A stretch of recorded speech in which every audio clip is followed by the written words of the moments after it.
Logy ही फक्त संधिवातापुरती मर्यादित.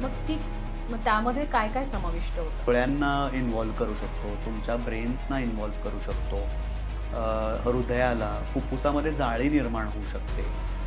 तर संधिवात हा सांध्यांपुरता मर्यादित आहे, हे खूप मोठं मिथक आहे. लहान मुलांमध्ये स्पेसिफिकली काही संधिवात होऊ शकतो? संधिवात हा कुठल्याही एज ग्रुपमध्ये येऊ शकतो. बायोलॉजिक्स जे आहे ते अजूनही शेवटचा पर्याय म्हणून आपण वापरतो. अच्छा, काही रुग्ण असे असतात की ज्यांचा संधिवात खूप सिव्हिअर झाला आहे, की ज्याला वस्क्युलायटिस सारखा आजार आपण म्हणलं जातं, की पायात अल्सर्स झालेत कुठे किंवा गँग्रीन झालं आहे आणि डोळ्यामध्ये रुमॅटॉइड आर्थरायटिसचा प्रादुर्भाव झाला किंवा अँकावस्क्युलायटिसचा, ज्याला स्क्लेरायटिस म्हणतात, ज्याच्याने डोळा मेल्ट वितळण्याची पण वेळ येऊ शकतो. माझ्याकडे एक डॉक्टर आला होता, 25 वर्षाचा MBBS स्टुडंट होता.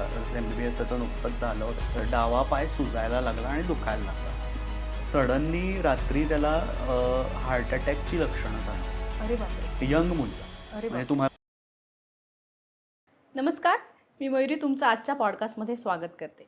आज आपल्यासोबत असे डॉक्टर आहेत जे लोककेंद्रित उपचार पद्धतीचं प्रतीक आहेत. त्यांचा वैद्यकीय दृष्टिकोन हा जागरूकता आणि व्यावहारिकदृष्ट्या सर्व स्तरातील लोकांना परवडेल अशी उपचार पद्धती असा आहे.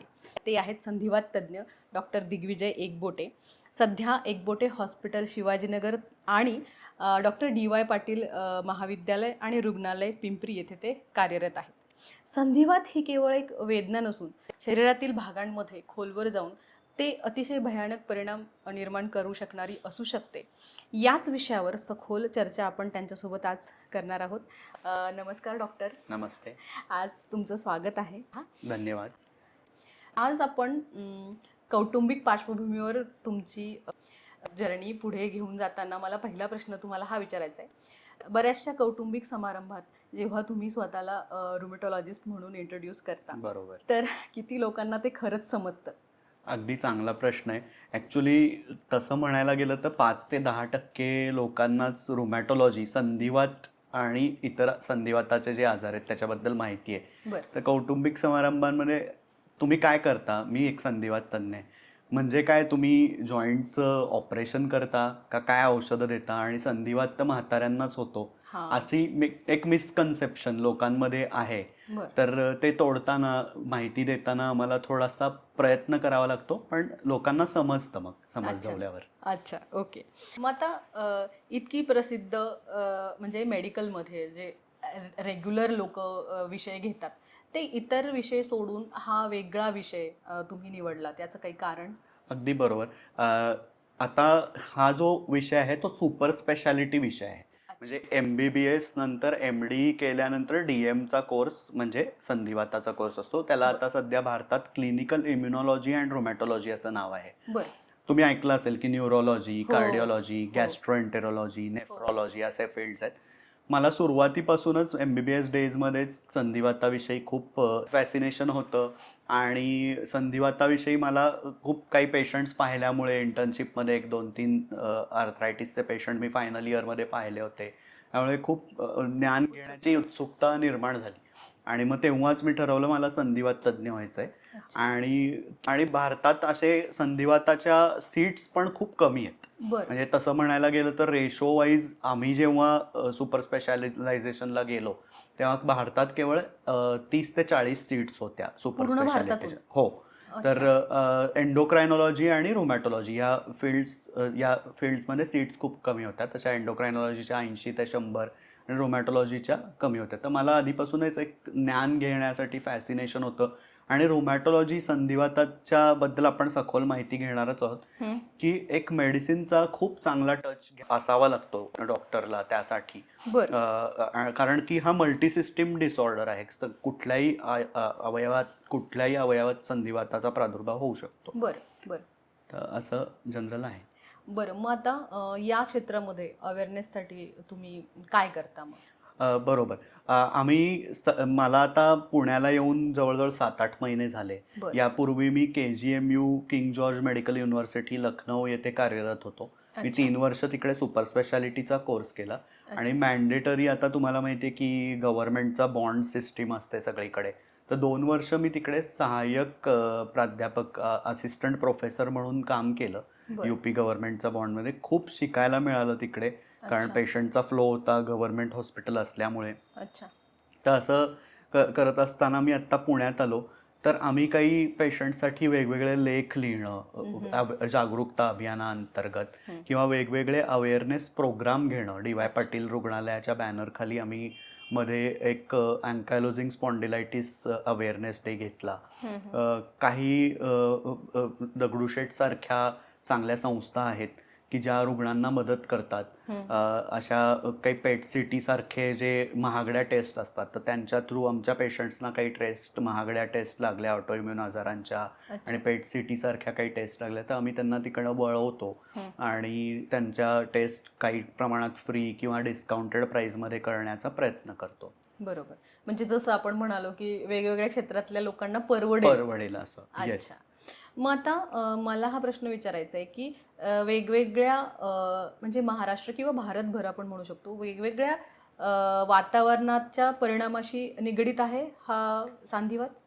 तसं म्हणू शकतो आपण, कारण आता मी नॉर्थमध्ये होतो अच्छा. सुपर स्पेशालिटी करायला. हं, हं. तिकडे टेम्परेचर फ्लक्च्युएशन्समुळे हिवाळ्यात वगैरे संधिवाताचे पेशंट प्रचंड प्रमाणात यायचे आणि बरं. व्हस्क्युलायटिस नावाचा एक आजार असतो, त्याच्यात गँग्रीनसारखी बाब उद्भवू शकते, म्हणजे हातपाय पूर्ण काळे निळे पडून हं. तो भाग व्हस्क्युलायटिस असा आजार होतो रुग्णांना. बरं. तर तसं होऊ शकतं. तर वेदरचे फ्लक्च्युएशन्स नक्की आहेत. थंडी जास्त पडल्यावर जॉईंट जास्त दुखू शकतात, म्हणजे सांधेदुखी जास्त प्रमाणात होते. तो परिणाम आहे वातावरणाचा. हं. आणि शहरी आणि ग्रामीण रुग्णांमध्ये अवेअरनेसचा पण थोडासा फरक दिसून येतो, की शहरी रुग्णांना Google आणि हे कसं वापरायचं ते बरोबर. नक्की माहिती आहे. तर त्याचा एक दुष्परिणाम पण आहे, दुष्परिणाम. की Google करून येतात आणि अनेक प्रश्न. पण कसं असतं, Google is a half knowledge. Right. आम्ही जे शिकतो, की आम्ही खूप पॉसिबिलिटीजचा विचार करतो बरोबर. पेशंट ट्रीट करताना. हं. ग्रामीण रुग्ण त्या बाबतीत कधी-कधी खूप ऐकतात आमचं. विश्वासाचा एक भाग विश्वासाने. असतो. बरोबर. आणि पण असंही दिसून येतं, की बरेचदा दोन्ही रुग्णांमध्ये की कुठल्यातरी वेगळीच ट्रीटमेंट घ्यायची किंवा कुठेतरी डिनायल असतं, की आपल्याला संधिवात आहे आणि असं कसं होऊ शकतं.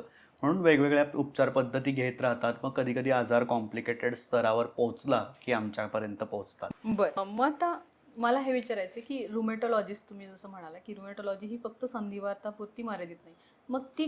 मग त्यामध्ये काय-काय समाविष्ट होतं? अच्छा. हा खूप चांगला प्रश्न आहे, की आम्ही मागे एक लेख लिहिला होता. मध्ये मी नाशिकमध्येही जातो 4थ्या रविवारी प्रॅक्टिससाठी. बरं. तर संधिवात हा सांध्यांपुरता मर्यादित आहे, हे खूप मोठं मिथक आहे, हं. की लोकांना वाटतं की नाही फक्त संधिवात म्हणजे सांधेदुखी. हं, हं. पण अभ्यास करताना, पेशंट बघताना असं आम्ही पाहिलं, की सांध्यांच्या पलीकडचा संधिवात काय असतो. डोळ्यांना इन्व्हॉल्व करू शकतो, तुमच्या ब्रेन्सना इन्व्हॉल्व करू शकतो, हृदयाला, फुफ्फुसामध्ये जाळी निर्माण होऊ शकते, स्किनवर काही अल्सर्स, रॅश येऊ शकतात मोठमोठे, आणि बरेच प्रेझेंटेशन्स वेगवेगळे आहेत, की रक्ताच्या गाठी होऊन थ्रोम्बोसिस होणं हं, असं हं. पण त्याच्यात दिसू शकतं. कानाचे काही आजार असू शकतात, कानाची ठेवण बदलू शकते, नाकाची ठेवण बदलू शकते संधिवाताच्या, कारण त्या ऑटो अँटीबॉडीज जाऊन कुठल्याही शरीरातल्या कुठल्याही अवयवाला टार्गेट करू शकतात. अच्छा. Okay, okay. मग असं कुठलं लक्षण याच्यामध्ये जे ऐकायला अगदी नॉर्मल वाटतं, पण प्रत्यक्षात ते गंभीर असू शकतं? नॉर्मल असं नाही म्हणू शकत आपण. काय असतं, की वेगवेगळे प्रेझेंटेशन्स असू शकतात तसं म्हणायला गेलं तर. तर मी एक छोटीशी स्टोरी सांगेन. माझ्याकडे एक डॉक्टर आला होता. 25 वर्षाचा MBBS स्टुडंट MBBS त्याचं नुकतंच झालं होतं. तो प्रयागहून आला होता, मी लखनौमध्ये प्रॅक्टिस करताना. आणि त्याला काय झालं, की सडनली हळू त्याचा डावा पाय सुजायला लागला आणि दुखायला लागला. बरं. जवळच्या डॉक्टरांकडे गेला. तो MBBS होता म्हणून त्याला पर्याप्त थोडंसं नॉलेज होतं, म्हणून त्यांनी डॉपलर नावाची टेस्ट करून घेतली, की अच्छा. तिकडे काही रक्ताची गुठळी अडकली आहे का वगैरे, वेन थ्रोम्बोसिस वगैरे काही झालंय का बघण्यासाठी. तर असं पाहिल्यावर डॉपलर पण त्याचा नॉर्मल आला. पण त्याला काहीतरी वाटत राहिलं, की नाही ह्याच्यात डॉपलर नॉर्मल कसा येऊ शकतो, मला तर अजून सिम्पटम्स आहेत. म्हणून तो स्पेसिफिक टेस्ट म्हणजे MR व्हिनोग्राफी नावाची टेस्ट असते, त्याच्याकडे त्यांनी दिल्लीला जाऊन करून घेतली आणि त्याच्यात त्याला एक रक्ताची गाठ दिसून आली. बापरे. आणि मग ट्रीटमेंट सुरू झाली. रक्त थिन करण्याच्या गोळ्या, ज्या रक्त पातळ करण्याच्या गोळ्या असतात, ज्याला अँटीकोॲग्युलंट्स असं म्हणलं जातं, ते सुरू केलं. बरं. सुरू केल्यानंतर 2-3 वर्ष तो ठीक होता. आणि मग एम्स दिल्लीच्या जवळ तो प्रिपरेशन करत होता पुढच्या एक्झाम्ससाठी, PG एक्झाम्स ज्या एंट्रन्स असतात. सडनली रात्री त्याला हार्ट अटॅकची लक्षणं जाणवली. अरे बापरे. यंग मुलगा. अरे म्हणजे बापरे. तुम्हाला ऐकायला अनयुज्युअल वाटेल की यंग मुलाला कसा, तर चेक केलं तर त्याला हार्ट अटॅक येऊन गेला होता. मग त्याला मायोकार्डियल इन्फार्क्शन असं म्हणतो आपण. मग परत रक्त पातळ करण्याची औषधं, हिपॅरिन वगैरे देण्यात आलं त्याला. तो बाहेर आला त्याच्यातून. तर नंतर पण त्याला त्यानंतरही एकदा उजवा पाय परत पॅरालिसिस, लुळा पडला. आणि बापरे. असं करत करत 2-3दा त्याला असे वेगवेगळे थ्रोम्बोसिसचे अटॅक आले. आणि अच्छा. मग त्याचं तो आमच्याकडे रेफर झाला लखनौला. तर तेव्हा आम्ही त्याचं चेक केलं, तर एक अँटीफॉस्फोलिपिड अँटीबॉडी सिंड्रोम नावाचा एक खूप एक संधिवात आहे वेगळा, की जो आपल्या आर्टरीज आणि व्हेन्सला अफेक्ट करतो. म्हणजे त्याच्यात जातो, त्या अँटीबॉडीज चिकटतात आणि तिकडे थ्रोम्बोसिस म्हणजे रक्तप्रवाह खंडित करण्याचं काम करतात. बरं. तर असा आजार त्या मुलाला आढळला. मग आम्ही त्याला रक्त पातळ करण्याची औषधं व्यवस्थित देतोय आता. अच्छा. त्याचा एक स्टेबल डोस आम्ही ठेवलेला आहे आणि गेले 3-4 वर्ष तो बरा आहे आता. अच्छा. म्हणजे आपण कुठलीही साधी लक्षणं इग्नोर नाही करू शकत. करू शकत. बरोबर. 200 पेक्षा जास्त ऑटो इम्युन स्थितीपैकी तुम्ही डायग्नोस कसं बरोबर. सुरू करता? आता तुमचं म्हणणं बरोबर आहे, की हे संधिवात फक्त लोकांना काय, आज नॉर्मल नॉलेज असं आहे, की एक आंबात असतो जो रुमॅटॉइड आर्थरायटिस, ज्याच्यात छोटे जॉईंट इन्व्हॉल्व्ह होतात, आणि गुडघेदुखी जो वयोवृद्ध लोकांमध्ये ऑस्टिओआर्थरायटिस असं अगदी. होतं, तेवढंच माहिती आहे. त्याच्या पलीकडेही जाऊन काही वेगवेगळे संधिवात असतात, जसं की पाठ, मेनली सॅक्रोइलियाक जॉईंट, आपल्या खाली पाठीच्या मणक्यांखाली जो जॉईंट असतो, त्या अँकायलोजिंग स्पॉन्डिलायटिस असं नाव आहे त्या हो. संधिवाताचं. की यंग एजमध्ये मेल्स असू देत, फिमेल्स असू देत, त्यांना खूप सकाळी सकाळी उठल्या उठल्या पाठ भरून येते, स्टिफनेस वाटतो पाठीमध्ये, आणि चालल्या फिरल्यावर बरं वाटतं. बरं. असा तो संधिवात असतो. त्याच्यामध्ये मानेला पण असं होऊ शकतात अशी लक्षणं. आणि जर वेळच्या वेळी ट्रीटमेंट घेतली नाही तर तो पूर्ण बाक येऊन, तुम्ही ऐकलं असेल की बांबू स्पाईन झाला किंवा स्टिफ झालं सगळं, आणि त्यांना स्वतःच्या मुवमेंट करायला पण खूप अवघड पडतं अशा पेशंट्सना. तर अँकायलोजिंग स्पॉन्डायलिटिसचा पण एक मोठा स्पेक्ट्रम आहे. त्याच्यात सोरियासिससोबत ते आजार येतात. परत त्याच्यात पोटाचे काही आजार असतात, अल्सरेटिव्ह कोलायटिस आणि क्रॉन्स डिसीज म्हणून. तर असे सगळे आजार एकत्र येऊन तो एक ग्रुप आहे. पुन्हा याच्या व्यतिरिक्त पण लुपस नावाचा एक संधिवात आहे. असे अनेक तसं आपण विचार करत गेलो तर 200 नावं सहज काढता येतील. पण बापरे. काही मेन आपण डायग्नोस्टिक टेस्टमध्ये काय करतो, पहिले हिस्ट्री खूप चांगल्या पद्धतीत घेतो. म्हणजे त्याचं लक्षणं कुठली आहेत त्याचा सगळं विचार करतो. मग लक्षणं एका कुठल्या स्पेसिफिक डिसऑर्डरकडे नेत असतील तर त्या टेस्ट एक्झामिन करतो तसं, आणि टेस्ट ॲडवाईज करतो, आणि टेस्टनुसार आपण ट्रीटमेंट करतो. जनरली 80 ते 90% रुग्णांचं निदान आम्हाला सोपं जातं, कारण आम्ही लक्षणांच्या बेसिसवर टेस्ट ॲडवाईज करतो. काही ना काहीतरी क्लू मिळतो. पण अच्छा. काही पेशंट्स असतात की मध्ये काही टेस्ट नॉर्मल असतात, काही ॲबनॉर्मल असतात, स्पेसिफिक क्लू मिळत नाही. राईट. मग अशा वेळेला ते अशा वेळेस मग पुढे आपल्याला जावं लागतं. मग काही वेगळी कॉम्प्लिकेटेड इन्व्हेस्टिगेशन्स करावी लागतात. अच्छा. पेट CT वगैरे अशाकडे आपल्याला वळावं लागतं. स्पेसिफिक सिनारिओजनुसार आपल्याला तसा कॉल घ्यावा लागतो. अच्छा. तेच मला पुढे कंटिन्यू करायचं आहे, की चुकीचं निदान किंवा थकवा म्हणजे जे आपण जेंडर बेसिस पण म्हणू शकतो.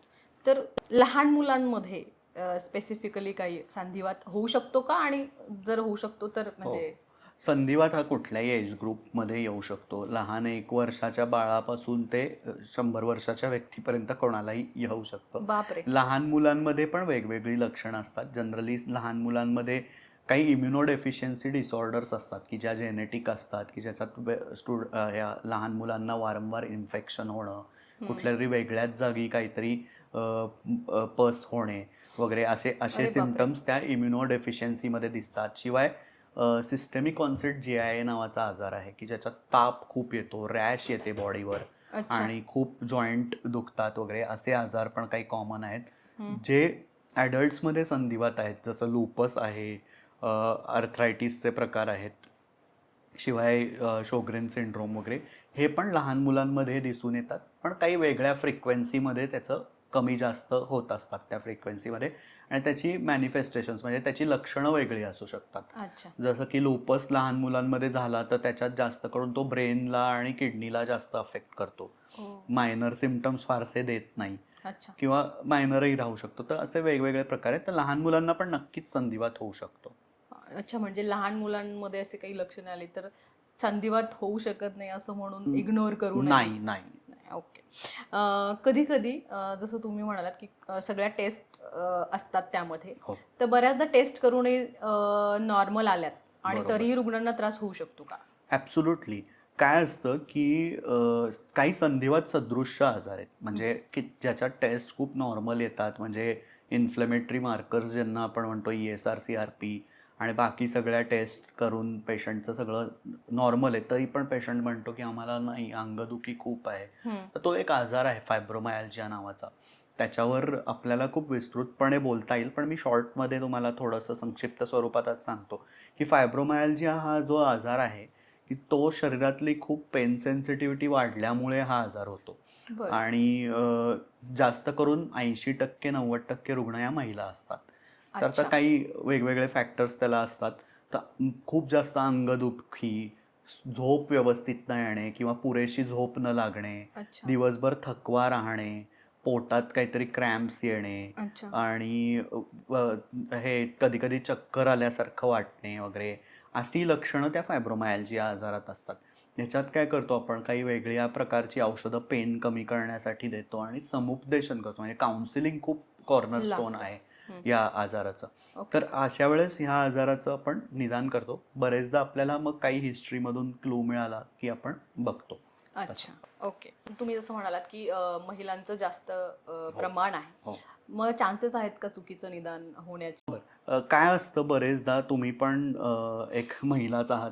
बरेचदा महिलांमध्ये ही असते परिस्थिती की त्या गोष्टी थोड्याशा इग्नोर करतात किंवा बरोबर. लक्षणं व्यवस्थित सांगू शकत नाहीत. बरेचदा कधी-कधी काय होतं की प्रेग्नन्सीनंतर किंवा असं बरेचदा आपल्याला की ऑटोइम्यून आजारांचा फ्लेअर वाढलाय किंवा म्हणजे ऑटोइम्यून आजार वाढलाय किंवा नव्या प्रकारे ऑटोइम्यून आजार आले, असं बरेचदा होतं. अच्छा. कारण की फिमेल्समध्ये हार्मोनल फॅक्टर्स प्ले करतात. शिवाय एक्स क्रोमोझोमचा रोल आहे. अच्छा. तर त्यामुळे लिम्फोसाइट्सची ॲक्टिव्हिटी कधी-कधी वाढते. बरं. असे फॅक्टर्स असतात. कधी-कधी प्रेग्नन्सीनंतर पण हा आजार वाढण्याचं कारण असं असतं की मायक्रोकायमेरिझम नावाची एक टर्म आहे, बरं. की फिटल मॅटर्नल सर्क्युलेशन, म्हणजे फिटसचे सेल्स, म्हणजे पोटात असलेलं जे बाळ आहे त्याचे सेल्स मदरच्या बॉडीमध्ये जातात, मदरचे सेल्स इकडे ट्रॅव्हल करतात. तर ओके. त्याच्यामुळे एक इम्युन डिसरेग्युलेशन होतं अच्छा. आणि त्यामुळे पण संधिवात हा वाढू शकतो, की इम्युनिटी वेगळ्या प्रकारे काम करायला लागते, आपल्या नॉर्मल सेल्सलाच अटॅक करायला लागते. हो. असं बहुतांशी वेळा दिसून येतं. आणि उशिराही निदान होत असेल कारण हो. बऱ्याचदा सांगितलंही जात नसेल. हां, सांगितलं जात नाही, कारण आणि बरेचदा सिम्प्टम्स खूप नॉन स्पेसिफिक सिम्प्टम्सनी महिला येतात, की ओके. त्यांना कुठेतरी वेगळ्याच ठिकाणी दुखत असतं. अच्छा. पण मग एक्स-रे केल्यावर ते निदान दिसून येतं वगैरे असं. अच्छा. त्यासाठी संधिवात तज्ञांचा सल्ला घेणं उपयुक्त गरजेचं. ठरतं. हो. आपण जे बघतोय म्हणजे आपली जी आत्ताची लाईफस्टाईल आहे मेनली, त्याच्यामुळे इतका स्ट्रेस लेव्हल वाढतोय बरोबर. लोकांमध्ये. इतक्या जेवणाच्या अवेळा किंवा अगदीच खाण्याचंही ताळतंत्र्य नाही. तर त्याचा या गोष्टीवर परिणाम होतो? नक्की. Stress levels, evidence proven fact आहे की स्ट्रेस लेव्हलमुळे हे इम्यून डिसरेग्युलेशन होतं. शरीरातल्या इम्युनिटी च्या ज्या पेशी असतात, लिम्फोसाइट्स असतील किंवा न्यूट्रोफिल्स असतील, त्यांच्यावर काहीतरी प्रमाणात परिणाम होतो. कारण आपण बरेचदा पाहतो की कुठलाही पेशंटच्या स्ट्रेस लेव्हल्स जास्त असतील तर तो औषधांना पण रिस्पॉन्स व्यवस्थित देत नाही. अच्छा. तर हे आहे, तर जेवणाच्या वेळा पुरेशी झोप लोकं घेत नाहीत. तर त्यामुळेही आजार बळावले जातात, कारण शरीरातल्या काही हार्मोन्सचा बॅलन्स बिघडू शकतो झोप न घेतल्यामुळे, वेळेत जेवण न घेतल्यामुळे. काही काही औषधांसाठी जी इम्युनोसप्रेसंट औषधं असतात, वेळच्या वेळी औषधं घेणं खूप गरजेचं असतं, जसं की स्टिरॉइड्स ही सकाळीच घेतली जातात. अच्छा. तर हा सगळा त्याच्यात एक व्ह्यू पॉइंट आहे माझा. ओके. आपण लाईफस्टाईलबद्दल बोलतच आहोत, तर एक महत्त्वाच्या गोष्टीबद्दल बोललं पाहिजे. व्यसन म्हणजे जसं की स्मोकिंग किंवा अल्कोहोल. तर या गोष्टीचा आपल्या आजारावर म्हणजे आपण संधिवाताबद्दल बोलतो त्याच्यावर काही परिणाम होतो का? ॲब्सोल्युटली. हा खूप महत्त्वाचा मुद्दा तुम्ही मांडलात. स्मोकिंग चं खूप चांगलं रिलेशन संधिवाताशी सांगितलेलं आहे, की स्मोकिंगमुळे जो आमवात असतो रुमॅटॉइड आर्थरायटिस तो लवकर प्रोग्रेस होऊ शकतो. म्हणजे लवकर त्याच्यामध्ये जॉइंट डिफॉर्मिटीज आणि जास्त सिव्हिॲरिटी वाढण्याचं लक्षण स्मोकिंगमुळे येऊ शकतं. बापरे! हा आमवात मुळे फुफ्फुसामध्ये जाऊ शकतो पेशंटच्या. अच्छा. आणि ILD त्याच्यात फुफ्फुसात एक वेगळ्या प्रकारची जाळी होणे म्हणतो आपण त्याला सामान्य शब्दामध्ये. त्याला ILD म्हणतात. तर तसं होऊ शकतं.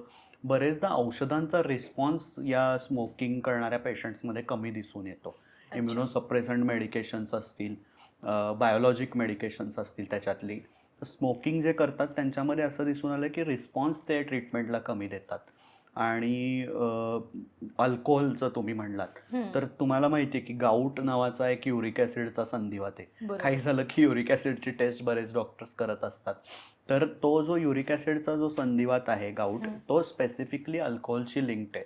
की बरं. अल्कोहोल ड्रिंक केलं की लगेच एखाद्या व्यक्तीचा पाय सुजणे, ज्याला ऑलरेडी गाऊट आहे, हं. की ज्याचे सांधे सुजतात हं, हं. कुठलेही, म्हणजे जास्त करून लोअर लिम्बचे म्हणजे पायांचे, पायांचं. गुडघा, अँकल असेल, असे सांधे सुजणे. आणि बरेचदा आमचे जे इम्युनोसप्रेसंट मेडिकेशन्स असतात हं. त्याचा लिव्हरवर काही परिणाम होत असतो. तर तो अल्कोहोलमुळे वाढू शकतो पुढे जाऊन, की अल्कोहोलमुळे ती लिव्हर टॉक्सिसिटी वाढू शकते. म्हणून आम्ही संधिवात तज्ज्ञ म्हणून हाच सल्ला नेहमी पेशंटला देतो, की कुठलंही व्यसन करू नका, बरं. की जेणेकरून औषधांचा रिस्पॉन्स चांगला राहावा, आजार पण कंट्रोलमध्ये राहावा, यासाठी हे खूप महत्त्वाचं आहे. अच्छा. पहिल्यांदाच उपचारासाठी आलेल्या रुग्णाला एखादी कॉम्प्लेक्स उपचार पद्धती कशी सांगता तुम्ही? अच्छा. तर प्रत्येक पेशंटला काही कॉम्प्लेक्स ट्रीटमेंट प्लॅन लागत नाही. बरेचदा रुग्णांना साध्या ट्रीटमेंटनी, साध्या आठवड्याभराच्या काही मिथोट्रेक्सेटसारख्या गोळ्या देऊन रुमॅटॉइड आर्थरायटिस वगैरे त्यांचा शांत होऊ शकतो. माइल्ड टू मॉडरेट डिसीज ॲक्टिव्हिटीच्या पेशंट्सना फार कॉम्प्लेक्स ट्रीटमेंट प्लॅन नसतो. अच्छा. बरेचदा संधिवात हा 2-3 ऑर्गन्सला इन्व्हॉल्व करणारा असतो. रेअर प्रकारचा संधिवात असतो. अशा अशा पेशंट्सना ट्रीटमेंट देताना थोडीशी ती अडचण येते. काही जणांना असोसिएटेड कोमॉर्बिडिटीज असतात. डायबिटीस असतो, हायपरटेन्शन असतं राइट, आणि right. Most important psychiatric comorbidities.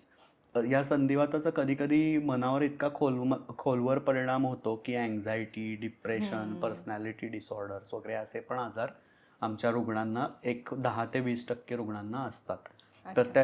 ती औषधं बॅलन्स करणं, त्या औषधाची आणि आमच्या इम्युनोसप्रेसंट औषधांची काही केमिकल फिजिकल इंटरॅक्शन आहे का, हे अच्छा. आम्ही तपासतो पहिले. आणि कुठली औषधं सेफ आहेत. आणि मल्टीडिसिप्लिनरी मॅनेजमेंट म्हणजे मग आम्ही वेगवेगळ्या स्पेशालिस्टला विश्वासात घेऊन त्यांच्याशी बोलून जी औषधं व्यवस्थित सुटेबल असतील अशी पेशंट्सना देतो. बरेचदा इम्युनोसप्रेसंट मेडिकेशन्स आणि बायोलॉजिक मेडिकेशन्स दिल्यामुळे पेशंटच्या इन्फेक्शनची रिस्क आपल्याला बॅलन्स करावी लागते.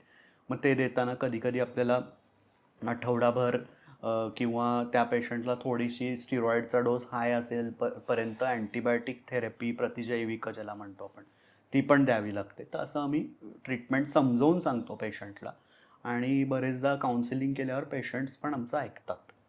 मग ही ट्रीटमेंट सांगताना लोकांच्या मनामध्ये स्टेरॉइड्स किंवा इम्युनोसप्रेसंट्स जे तुम्ही म्हणालात, तर त्याची भीती असते का? किंवा त्याच्याविषयी काही त्यांचे आधीच काही समज असतात, गैरसमज असतात का? ॲब्सोल्युटली. बरेचदा पेशंट OPDमध्ये येतात, जरी शिकलेले असतील किंवा ग्रामीण भागातले काही न शिकलेले पेशंट असतील. ते म्हणतात की स्टिरॉइड्स का देताय डॉक्टर आम्हाला? हं. आम्हाला स्टिरॉइड्स. तर त्यांचं उत्तर हेच असतं की कुठेतरी वाचल्यामुळे त्यांना असं वाटतं की स्टिरॉइड्समुळे इन्फेक्शन वाढतं. राइट. स्टिरॉइडमुळे हाडांचा ठिसूळपणा वाढतो, ॲसिडिटी वाढते. काही अंशी या गोष्टी खऱ्या पण आहेत. हं, हं. पण स्टिरॉइडचा डोस आम्ही पेशंट्सला समजून सांगतो. बरेचदा मायनर आर्थरायटिसच्या पेशंटला खूप लो डोस स्टिरॉइड आपण देतो, अच्छा. की ज्याचा काही जास्त प्रमाणात साईड इफेक्ट कधीच नसतो. बऱ्याच सिव्हिअर डिसीज ॲक्टिव्हिटीच्या पेशंट्सला, म्हणजे खूप जास्त सिव्हिअर झाला आहे आजार, तर त्याला स्टिरॉइड खूप हाय डोसमध्ये द्यावं लागतं. तेव्हा आपण ते साईड इफेक्ट समजून सांगतो. हं, ती हं. साईड इफेक्ट मिनिमाइज करण्यासाठी काही औषधं पण आपण देतो. जसं की क्रोनिक स्टिरॉइड थेरपी देत असू तेव्हा आपण कॅल्शियम देतो, ॲसिडिटीच्या काही गोळ्या पण सोबत देतो. इम्युनोसप्रेसंट्सची पण एक भीती लोकांना असते की मला वारंवार इन्फेक्शन्स नाही होणार ना. पण जसं सांगितलं तसं की तुम्हाला माहिती आहे की कोविड एपिडेमिकमध्ये आपण खूप प्रिकॉशन्स घेतल्या होत्या कोविड पॅन्डेमिकमध्ये. राईट. की मास्क लावायचो, हात सतत सॅनिटाईज ठेवायचो आणि स्वच्छ शिजलेलं अन्न खायचो, पाणी उकळून प्यायचो. तर अशा सगळ्या प्रिकॉशन्स पाळल्या की इम्युनोसप्रेसंट्सवर पण पेशंटला काही त्रास होणं, इन्फेक्शन होणं याची रिस्क खूपच कमी होते. बरोबर, बरोबर. आणि असं समजून सांगितल्यावर मग पेशंट्स त्याला पण ॲग्री होतात. हं. भीती मनातली काढावी लागते, ही गोष्ट खरी आहे. म्हणजे पहिले काउन्सिलिंग करायला लागतं बरोबर, त्या गोष्टीच. बरोबर. बरोबर. बायोलॉजिक्स जे आहे ते अजूनही शेवटचा पर्याय म्हणून आपण वापरतो का? अच्छा, काय आहे की या प्रश्नामध्ये थोडंसं मला असं वाटतं की इलॅबोरेशन लागेल. ओके. कारण बायोलॉजिक्स हा शेवटचा रिसॉर्ट कधी असतो, जेव्हा एखादा रुग्ण तुमच्याकडे सुरुवातीला माइल्ड डिसीज ॲक्टिव्हिटीने आला, मग त्याची डिसीज ॲक्टिव्हिटी वाढत गेली आणि प्रायमरी मेडिसिन्स जे असतात त्याला डीमार्ट्स म्हणतात. ओके. मिथोट्रिक्सेट किंवा लेफ्लोनामाइड सारखी औषधं रुमॅटॉइड आर्थरायटिसचाच आपण विचार केला तर त्याच्यात त्याला रिस्पॉन्स नाही मिळाला, पुढे काही कारणाने पेशंटचा डिसीज वाढत गेला, तर ती लॅडर असते, म्हणजे एक शिडी असते. बरं. आपण पुढे पुढे जात राहतो नाही का. हं, हं, हं. तसंच आपण मग बायोलॉजिक्सकडे वळतो. अच्छा. काही रुग्ण असे असतात की ज्यांचा संधिवात खूप सिव्हिअर झालाय, की ज्याला वस्क्युलायटिस सारखा आजार आपण म्हणलं जातं, की पायात अल्सर्स झालेत कुठे किंवा गँग्रीन झालाय आणि डोळ्यामध्ये रुमॅटॉइड आर्थरायटिसचा प्रादुर्भाव झाला किंवा अँकावस्क्युलायटिसचा, ज्याला स्क्लेरायटिस म्हणतात, ज्याच्याने डोळा वितळण्याची पण वेळ येऊ शकते आणि डोळा लाल बापरे! होऊन खूप दुखू लागतो. पण आयसाईट वाचवण्यासाठी मग त्याच्यात बायोलॉजिक्स फर्स्ट गोमध्येच वापरावे लागतात. अरे बापरे! मग अशा वेळेस पेशंट्सना पहिल्यांदाच बायोलॉजिक्स दिले किंवा अँकायलोजिंग स्पॉन्डिलायटिस सारखा आजार आहे की ज्याच्यात खूप रॅपिड प्रोग्रेशन कधी कधी काही पेशंट्समध्ये दिसतं की फ्युजन होतं जॉईंट्सचं आणि तर ते होऊ नये म्हणून सुरुवातीलाच बायोलॉजिक्स काही डिसीज ॲक्टिव्हिटी खूप हाय असेल आणि दिले तर आउटकम म्हणजे पेशंटला खूप चांगला रिस्पॉन्स सुरुवातीला मिळूनच कॉम्प्लिकेशन्स कमी होण्याची शक्यता कमी होते. बरं. बरोबर. मला पुढचा प्रश्न हा विचारायचा आहे, की या उपचार पद्धतीमध्येच कधी-कधी सांध्यांमध्ये इंजेक्शन द्यावं लागतं. येस. हां. त्यावेळेस ते म्हणजे कसं काम करतं? अच्छा, सांध्यांमध्ये काही विशिष्ट वेळी आम्ही इंजेक्शन देतो नक्कीच. सांधे त्याच्या व्यतिरिक्त सांध्याच्या आजूबाजूचे जे स्ट्रक्चर्स असतील, जसं बरसा असेल आणि काही पॉईंट्स असतात तिकडे, तर काय होतं की बरेचदा औषधांचं पेनिट्रेशन चांगल्या पद्धतीत न झाल्यामुळे, इम्युनोसप्रेसिव्ह मेडिकेशन्सचं पेनिट्रेशन त्या ठिकाणी गेल्यामुळे एखादा सांधा सुजलेला असतो आणि बाकीचे जॉईंट्स शांत असतात. मग अशा वेळेस आम्ही काय करतो की त्या जॉईंटमध्ये काही फ्लुइड असेल ते चेक करतो आणि तिकडे स्टिरॉइडचं इंजेक्शन देतो. त्याची रिस्क काहीच नसते, कारण ते लोकली ॲब्सॉर्ब होतं. बरं. त्याचं सिस्टेमिक ॲब्सॉर्प्शन खूपच कमी असतं, म्हणजे सिस्टीममध्ये, पूर्ण बॉडीच्या सिस्टीममध्ये त्याचं ॲब्सॉर्प्शन काही होत नाही. मग अशा वेळेस आणि काही वेळेस अँकायलोजिंग स्पॉन्डिलायटिस सारखे आजार असतात, सोरियाटिक आर्थरायटिस सारखे आजार असतात, ज्याच्यात खुबा हिप आपला इन्व्हॉल्व असतो आणि अशा ठिकाणी मग हिपची रिप्लेसमेंटची वेळ येऊ नये म्हणून आम्ही तिकडे अल्ट्रासाऊंड गायडेड एकतर आम्ही ते इंजेक्शन देऊ शकतो किंवा मस्क्युलोस्केलेटल रेडिओलॉजिस्ट असतात की जे केवळ आणि केवळ सांध्यांवर आणि मसल्सवर जे रेडिओलॉजिस्ट काम करतात, अशा रेडिओलॉजिस्ट थ्रू आपण ते इंजेक्शन स्टिरॉइडचं देतो त्या सांध्यांमध्ये. ओके. संधिवात झाल्यानंतर पेशंट्सला नॉर्मल किंवा ॲक्टिव्ह लाईफ ही जगता येते का? हो, नक्कीच. कारण काय आहे की ज्यांचे जॉईंट डॅमेज नाही झालेले, अच्छा. त्यांना नक्कीच नॉर्मल लाईफ जगता येते. इव्हन आपण बरीच औषधं देऊन पेशंटची क्वालिटी ऑफ लाईफ जी इम्प्रूव्ह करतो, त्याच्यासाठी पण आपण ही औषधं देतो वेगवेगळी. आणि काही जणांचा जॉईंट अगदीच डॅमेज झाला असेल तर जिकडे तिकडे आपल्याला डिसीज ॲक्टिव्हिटी म्हणजे पेशंटचा जो वाढलेला आजारचा शमन करून काही औषधांनी आपण रिप्लेसमेंट पण करू शकतो. ते ऑर्थोपेडिक कलिग्ज असतात आमचे, म्हणजे तुम्हाला माहितीच आहे, सर्जरी करणारे. तर ते जॉईंट रिप्लेस करतात आणि नॉर्मल लाईफ जगतात. आमचे बरेच पेशंट्स 80 ते 90% पेशंट आपलं नॉर्मल आयुष्य व्यतीत करत आहेत आपल्या या इम्युनोसप्रेसंट मेडिकेशन्समुळे. अच्छा. आणि जेव्हा सांधिवात होतो, जसं तुम्ही म्हणालात की अगदी साध्यापासून ते गंभीरही असू शकतो. हो. अशा वेळी रुग्णांना खरं तर कुटुंब म्हणा किंवा कामाची जागा अशा ठिकाणी कशा प्रकारे आपण मदत केली पाहिजे? अच्छा. खरं सांगायचं झालं तर त्यांचा आजार हा समजून फॅमिलीला पण दिला पाहिजे. आम्ही बरेचदा पेशंटसोबत त्यांना सांगतो, की तुम्ही कोणाला तरी बरोबर घेऊन या. तुमच्या फॅमिली मेंबर्सना समजून सांगितलं पाहिजे, की हा आजार कितपत त्याचा प्रादुर्भाव झाला आहे हं. आणि किती सीरियस आहे, किती माईल्ड आहे. कारण काही-काही लोकं तर नुसते रिपोर्ट्स बघून पण घाबरतात घाबरतात. आणि हो. काही एवढा आजार पण नसतो. बरोबर. तर बरेचदा आम्ही फॅमिलीचं पण काउन्सिलिंग घेतो, की हा आजार काही नाही, वेळच्या वेळी औषधं घ्यायची गरजेचं आहे. बरं. शिवाय वर्कप्लेसवर पण त्यांना त्यांच्या कलीग्सना वगैरे पण पेशंट्सना आम्ही सांगतो, की समजवायला, की बरेचदा कधी-कधी इश्यूज येतात, की समजा की मॅरेजमध्ये काही जण म्हणतात, की आम्हाला संधिवात आहे, आम्ही तिकडे म्हणजे मॅरेज ठरवताना कसं सांगू वगैरे. हो, हो. पण तसं काही नसतं. आम्ही बरेचदा असंही केलं आहे, की जिकडे त्यांचं म्हणजे मॅरेज होणार आहे अशा ठिकाणी पण त्याबद्दल माहिती दिलेली आहे आणि लोकांना एक विस्तृत जागरूकता आम्ही देतो त्याविषयी. बरोबर.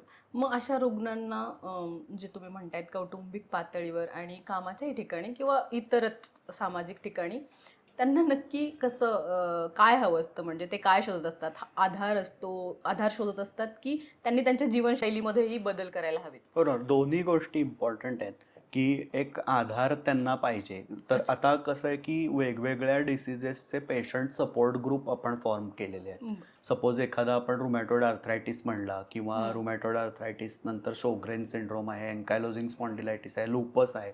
या वेगवेगळ्या पेशंट सपोर्ट ग्रुप्स आहेत. हं, तर हं. पेशंट आपापसात चर्चा करून पण म्हणजे वेगवेगळ्या आजाराचे पेशंट एकत्र येतात. तर हं. ते काही एकमेकांशी माहितीचं आदान-प्रदान करतात आणि हं. डॉक्टर्स वेगवेगळं सेशन करतात. असंही आपण केलेलं आहे बरेचदा. राइट. आणि येस लाईफस्टाईलमध्ये चेंजेस आपण नक्कीच सांगतो, की स्मोकिंग, अल्कोहोल ॲडिक्शन्स हे नाही, स्लीप ॲडिक्वेट घ्या. हं, हं. जेवण जे आहे ते चांगल्या पद्धतीत आणि वेळच्या वेळी करा. हं. असं आपण व्यवस्थित समजवतोच पेशंटला. बरोबर. मग मला खरं तर शेवटी हा प्रश्न विचारायचा आहे, की संधिवाताचा पेशंट तुमच्याकडे आल्यानंतर आपण म्हणतो, की रुग्णाला एखादी गोष्ट खरी सांगावी, तर ती एक खरी गोष्ट काय सांगाल तुम्ही? या गोष्टीचं उत्तर असं आहे, की हे डॅमेज आणि डिसीज ॲक्टिव्हिटीवर ठरवू शकतो आपण. जनरली जर का माईल्ड टू मॉडरेट डिसीजचा पेशंट असेल, हं. तर पेशंटला आम्ही असं सांगतो, की तुम्हाला काही आयुष्यभर औषधं घेण्याची गरज पडणार नाही. बरोबर. शक्यतो 3 ते 4 वर्ष पेशंटला आपण औषधं देतो अशा वेळेस आणि जर का 6 महिने संधिवात शांत असेल, स्टँडर्ड स्टेबल डोस औषधांवर, तर आपण औषधं हळूहळू कमी करून कधी-कधी पेशंट्सला ड्रग फ्री पिरियड पण दिलेला आहे बरं. आणि त्याची ट्रीटमेंट बंद केलेली आहे आणि तुम्हाला सरप्रायझिंग वाटेल रादर 50 ते 60% रुग्ण आहेत त्यांची पूर्णपणे ट्रीटमेंट बंद केलेली आहे आपण. बापरे! आणि पण आहे, ज्याच्यात डॅमेज झालेला आहे, ज्याच्यात सिव्हिअर प्रेझेंटेशन्स आहेत, त्याच्यात आपण काही-काही 4-5 वर्ष व्यवस्थित ट्रीटमेंट ॲडिक्वेट डोसेसमध्ये देऊन औषधांचा खूप लो डोस चालू ठेवतो कारण की मग नंतर तो संधिवात परत येऊ शकतो, उद्भवू शकतो अच्छा. आणि वेगळं स्वरूप घेऊन मग आपण ती रिस्क घेऊ नाही शकत अशा वेळी. अच्छा. आणि मग डॅमेज झालं असेल तर मग डॅमेज झालं असेल तर जसं आपण म्हटलं जॉईंट रिप्लेसमेंट आहे, या गोष्टी आहेत. वेगवेगळ्या सर्जरी, काही मायनर हाताला जसा संधिवात होऊन डिफॉर्मिटीज येतात, तसं त्या डिफॉर्मिटी करेक्शन सर्जरीज असतात. काही हँड सर्जन्स असतात, प्लॅस्टिक सर्जन्स असतात. हे करून त्यांचं फंक्शन पण रिस्टोर होऊ शकतं. तर basically mild to moderate take home message असा आहे, की mild to moderate disease activity असा जो संधिवात आहे, तो नक्कीच कंट्रोलखाली राहून त्याच्यात आपण ड्रग फ्री पिरियड देऊन पेशंटला हे करू शकतो, की ट्रीटमेंट थांबवू पण शकतो पूर्णपणे. नक्कीच. संधिवात या विषयावर म्हणजे तुम्ही इतकी माहिती दिलीत. बरेचसे गैरसमज प्रेक्षकांचेही असतील, जे मला आता वाटत नाही मनात असतील त्यांच्यामध्ये.